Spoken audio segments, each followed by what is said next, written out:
नमस्कार. जोशीज मूद पाकखान्यात आपले सहर्ष स्वागत आहे. सर्वप्रथम आपणा सर्वांना नवीन वर्षाच्या खूप खूप शुभेच्छा. आज आपण करणार आहोत सुक्या खोबऱ्याची बर्फी.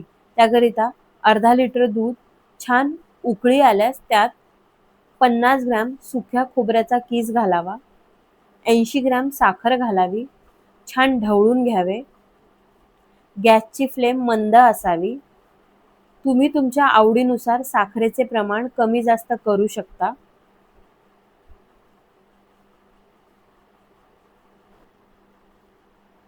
5 ते 7 मिनिटानंतर मी इथं केशर घालणार आहे. याने रंग व चव सुंदर होते.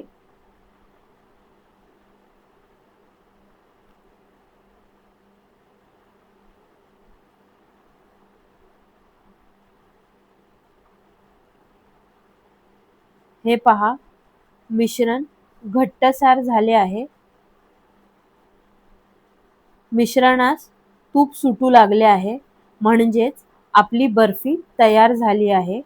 आता आपण एका टिनमध्ये तूप लावून ही बर्फी सेट करून घ्यावी व सुरीच्या साहाय्याने छान वड्या करून घेऊयात.